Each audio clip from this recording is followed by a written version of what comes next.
Hi everyone, welcome.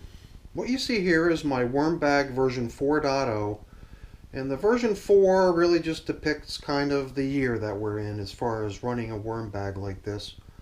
And it originally started as sort of an overwintering project 4 years ago, and it wasn't even a bag in the beginning. I ran it inside of an old trash can, and eventually I moved over to a bag, and then I ended up double bagging it, because it's actually two of these grow bags, one nested within the other.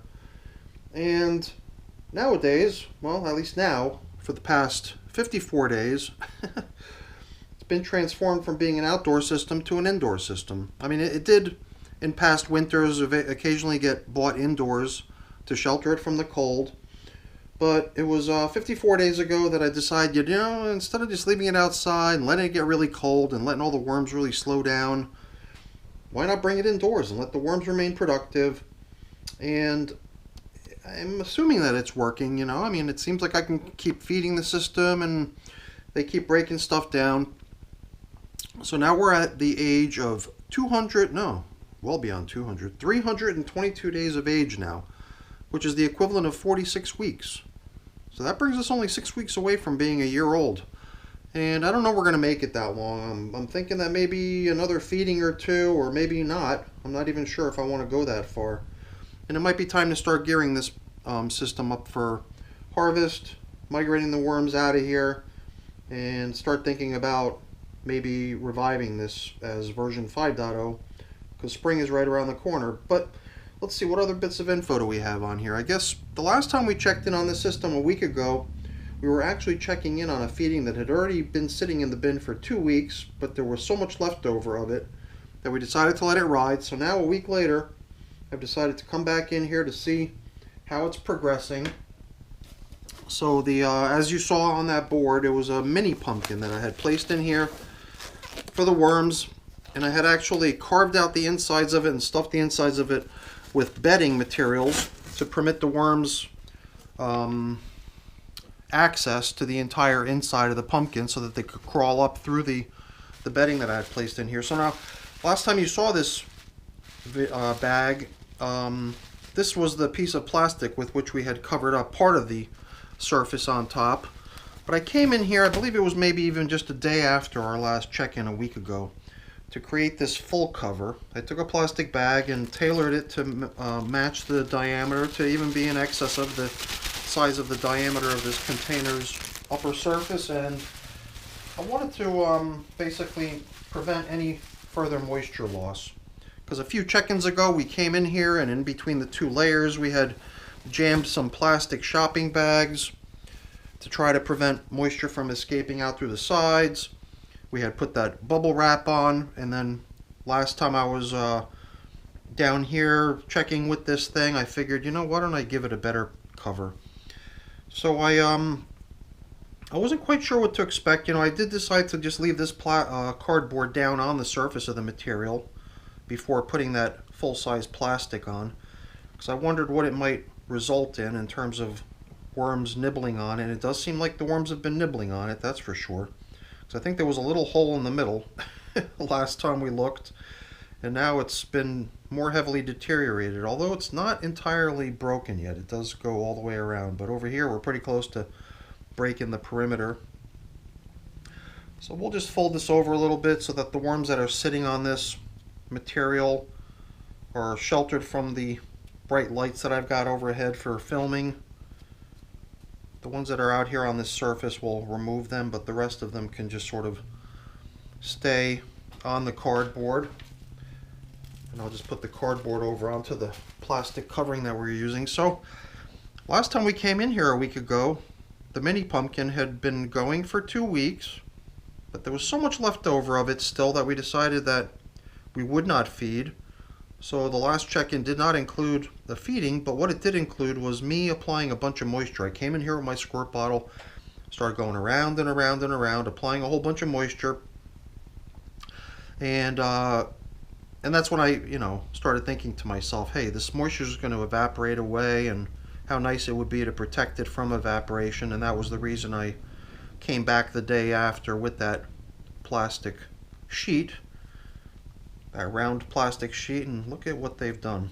They've more or less eaten the pumpkin with just the exception of that very thin outer skin of the pumpkin, which they'll eat as well, but it's just not as easy for them to eat as that soft fleshy material that the pumpkin's actually made out of. That's pretty cool. I really didn't know what to expect. You know, I threw that question out there during the last check-in, asking the viewers what they thought in terms of how much more time it might take for that pumpkin to get consumed, and I questioned whether another 2 weeks would be needed. I seriously doubted it, but I threw it out there as possibly being an alternative or a possibility. And I didn't get a whole lot of feedback on the topic, but I do remember at least one person from the Learn by Doing channel kicked in a suggestion saying coming back in 7 to 10 days is probably a good idea. Otherwise, we're not going to see any of the pumpkin left over. And it does seem like 7 days was just enough to come back and see just a little bit of that pumpkin remaining. So the only obvious leftover of the pumpkin is its stem. and it was attached, you know. When we put the pumpkin in here, all I did was I hollowed out the inside. So I cut open the side of the thing, hollowed it out, took out the seeds, and stuffed it full of bedding, and we placed it in here so that the worms can start into it. And it did seem like maybe, who knows, maybe it's been gone for more than just a couple days now. Maybe it's been gone for many days now. But whatever, we're going to consider that as a 3-week turnaround for a system like this to do away with a mini pumpkin. And I guess the other stuff we're seeing here's like a corn cob. Pumpkin stem, you know, I'm tempted to pull it out because I got a little collection of pumpkin stems going on here, especially if we're going to be harvesting this system soon. This thing's not going to go anywhere. So, you know what? I'm going to exclude it. And we can continue here with a little bit of exploration. What else do we have here? So I guess we did throw some of the leftovers down into the feeding area along with the mini pumpkin. These are just more bits of corn cob I'm bumping into. Here's quite a few of them, actually. Corn cobs obviously don't get eaten as quickly as pumpkin.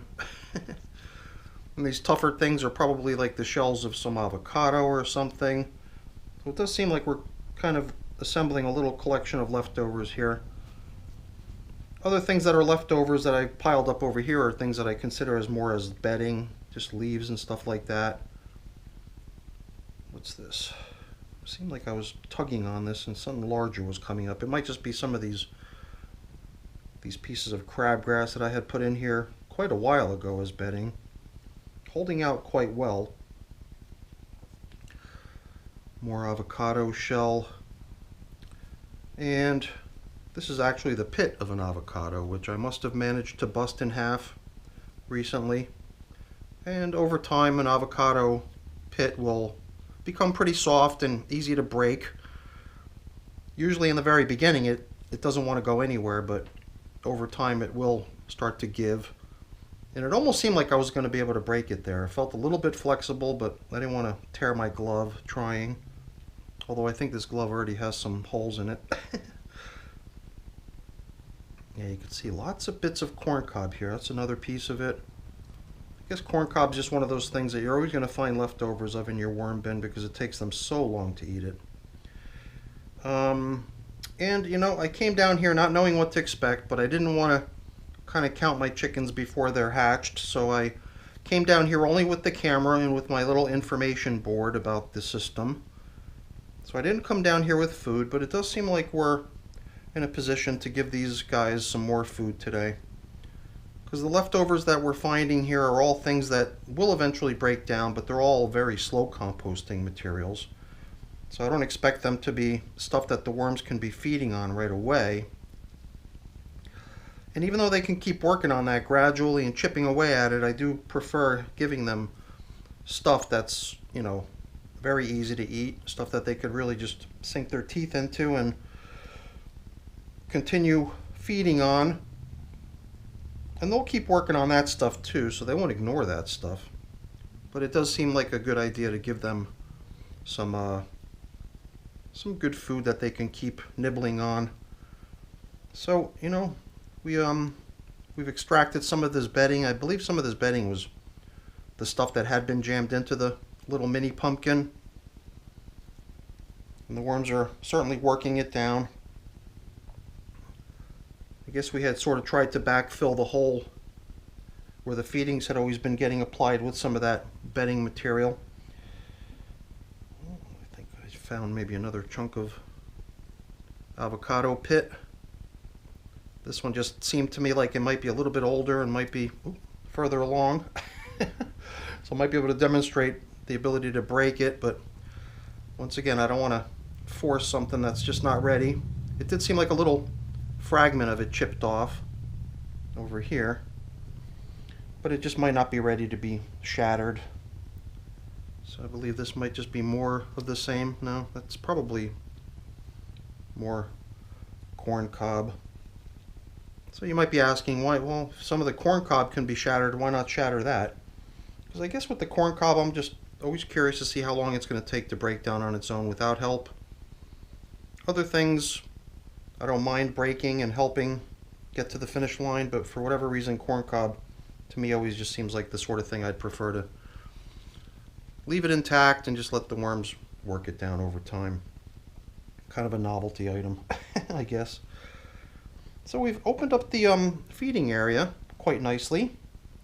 However, we have nothing with which to feed. So I believe I'm going to have to take a quick run upstairs to the freezer and see if I could round up a quick little meal for these guys. I'm even questioning whether I want to add more bedding to this system, especially if we're going to be wanting to harvest it soon. There does seem to be a good bit of bedding type materials floating around within this system, so they're probably not in need of more. Perhaps all I really need to do is just grab a couple morsels that we can plop in here to feed with, place it in there alongside the leftovers, and then close everything back up. I'm sure glad we put that plastic covering on here too, because it does feel like things are a little bit more moist and hospitable for the worms than they had been previously. So I'm going to head upstairs now. I'm going to fetch them some food. We'll pick up where we left off momentarily.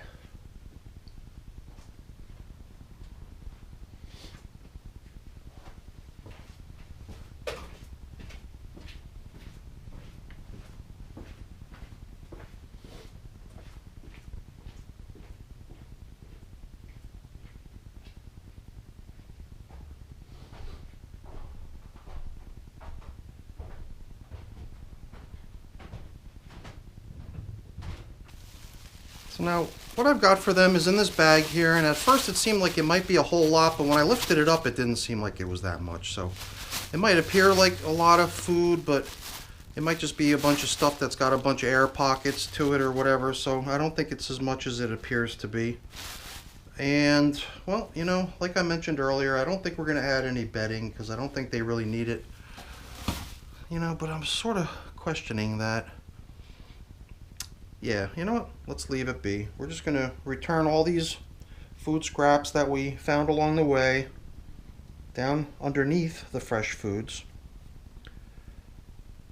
And the fresh foods, I suppose, as they start to break down, possibly as they even emit some juices, as some of them thaw out and maybe start to produce a little bit of extra moisture in here.